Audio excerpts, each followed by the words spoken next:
Hi, my name is Carol Romero, and today I will be presenting my Capstone Project for my communications degree at Colorado Christian University. Through my last year of studying communications, I've discovered that communication is the core of whether something will succeed or fail, whether it be a relationship, a business, or a nonprofit. Today I will be conducting an analysis of the nonprofit sector through the lens of communication. The goal of a nonprofit is to seek those on the margins who are struggling with poverty, oppression, lack of resources, and not only meet those needs, but uplift the community as a whole. However, at times a nonprofit can do more harm than good when research is not conducted properly or communication is lacking. The work of a nonprofit is too important to ignore, which is why I've selected this topic. As someone who wants to work full-time in the nonprofit sector, I've dedicated my entire degree to figuring out what makes something work in a nonprofit, what makes their approaches work versus what doesn't work. Now, International Justice Mission is a nonprofit that is near and dear to my heart. They are based in Washington, D.C., and they are the biggest global fighters of human trafficking. Now, I have chosen to use them as a model for what makes a nonprofit work. My thesis for my capstone is an analysis of what makes a successful nonprofit organization, success being defined as a nonprofit that has been able to secure its own funds, produce an actual service to a targeted demographic, raise awareness of the issues, and do no harm. First up, cross-cultural communications is essential to having a successful nonprofit. Oftentimes what happens in a nonprofit world is there's a disconnect between the people that we are trying to serve and the people who are serving. Often in the nonprofit world, there's a term called money throwing. What happens here is the nonprofit will raise money for a cause or a group of people. That money will often end up in the hands of the wrong people and often not go to help anyone. An example would be a nonprofit searches to raise money for a group of uneducated girls in a rural village in Africa. They will raise the money most likely with ease, and then once that money is sent to Africa, oftentimes it will end up in the wrong hands, only furthering the corruption of that village. And the issue is it doesn't help the underlying cause of why girls aren't getting educated in that rural village in Africa. Once you conduct further study of that village, you'll often find that violence is the reason girls aren't going to school, underage marriage, child labor. So oftentimes another issue is white savior complex.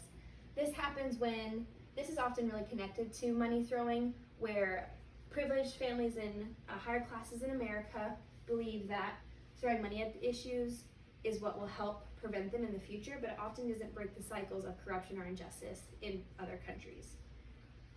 The way IJM cross-culturally communicates is holistic approaches. The importance of a holistic approach is what I mentioned before with this village. The money isn't the issue, it's the violence, it's the underage marriage, it's the child labor. You wouldn't know that if you had never spent time in that village. So IJM does holistic approaches, meaning that they spend time in the places that they're trying to help. They have 14 field offices all across the globe in areas that they are trying to connect with those people, communicate cross-culturally with them, find underlying causes of what's going on. In order to have a holistic approach, one must communicate with the victims to see what ways the nonprofit can intervene. Gary Hewlin, the founder and CEO of International Justice Mission, wrote his book, The Truth About Injustice. And in it he writes, the term intervene literally means to come in between. So when we intervene, we use the factual information that we have gathered to counteracting protective power between the abuser and the victim to ensure that the victim is brought to safety and to hope. I love that definition, and to hope, because it includes that holistic approach we've been talking about. It's not only about making sure that the rates of education in Africa goes up, it's making sure that those girls are uplifted out of their situations, restored to their dignity as creations of God, and that they're restored to hope. International Justice Mission's core saying is rescue and restore victims, bring criminals to justice, and strengthen justice systems. That might sound like too broad, too impossible of a task, but all these pieces are essential to rescuing people from human trafficking, Because if you're just rescuing them and sending them out to the world, they're not going to be restored. They'll most likely end up right where you found them. If you don't bring criminals to justice, more people will end up in human trafficking. If you don't strengthen justice systems, criminals aren't brought to justice. So it's this holistic approach, this holistic idea that if a nonprofit isn't attacking all sides of the issue, it won't be solved. Next, we have interfacility communication. What I mean by interfacility is the communication going on between the paid employees and the leadership of a nonprofit. If a leader cannot communicate clearly their mission and vision for their nonprofit, it's not going to succeed. Communication must be endless, effective, clear, and logical, and leadership sets the tone for that most of the time. An example I personally loved and when conducting my research is the example of Jesse Ames and the ASWAL. In 1930, one Southern white woman, Jesse Ames, gathered 12 of her dearest friends and got them engaged in the injustice of lynching in the South. Through her leadership and guidance, the Association of Southern Women of the Prevention of Lynching was born. They gained such traction that they were able to gather 1,500 active lawmen's signatures pledging that they promised that they would not participate in this horrid practice. Today's nonprofits can learn a lot from Jesse Ames. She targeted a demographic, clearly communicated a goal, and was able to rally people around her cause. Ames was successful in rallying the support of thousands of women and hundreds of public officials for her anti-lynching campaign. ASPWL members recruited local churches, social clubs, and politicians to pledge signs against lynching. With Ames's leadership, clear vision, and well-communicated strategy, her nonprofit was able to change the fate of an entire group of people, specifically Black men in the South who were experiencing extreme injustice. The cool thing about leadership is I got to talk to an intern who worked in the headquarters of International Justice Mission, Kelsey Doan. She interned there for 2 years, and I asked her, and I conducted an interview with her at the beginning of the month about her experiences there. She explained to me that outside of Gary's office is where he would set up all the interns, and it was called Intern Row. He did that with the intention of making sure that his vision was communicated with even the least of those in his organization. That kind of care and effort communicates that he really cared that everyone in his nonprofit was on the same page. That type of leadership is what will guarantee success. Lastly, but certainly not least, is the volunteer communication. So, 140 million stands for the amount of people engaged in volunteer work in a typical year, which taken together would comprise the 8th largest country in the world. That is so much manpower, so much financial resources, it cannot be ignored. That is a huge impact. That is a huge potential of impact.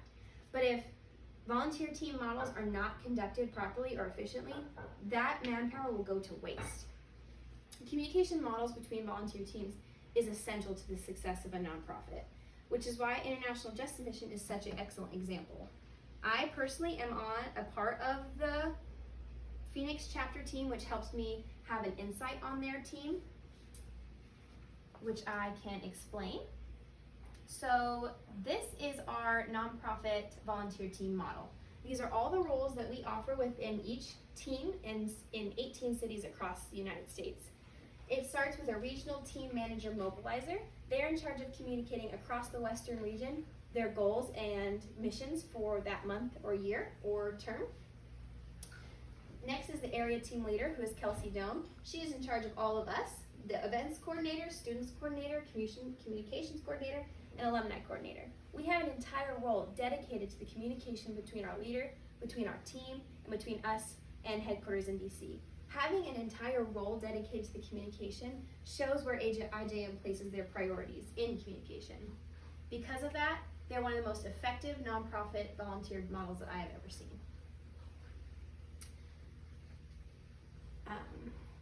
Volunteer team communication models ensures that a team member's talents are utilized for the mission of the nonprofit.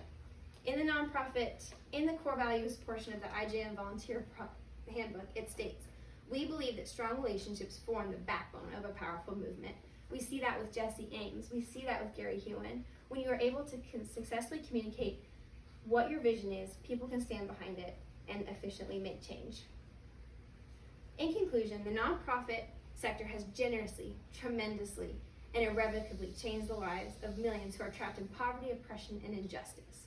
In addition to the International Justice Mission, the Wounded Warrior Project, the Humane Society, the National Wildlife Federation, Amnesty International, to name a few, are other groundbreaking organizations that have radically changed the world and continue to do so. Their work, however, is never done, and that is why it is important to understand how to utilize them and their army of volunteers to best serve the people of their community. By communicating cross-culturally within inter-facility staff and their volunteer teams, nonprofits can not only succeed in their expectations, but see their visions come to fruition. Only through effective communication will thousands upon thousands of people be uplifted out of their circumstances and into hope. Only through effective communication will nonprofits be able to face the adversity and push on until a job is done. Gary Hewin wrote in his book, "For that is what love and fullness looks like, not stopping until the job is done." Thank you.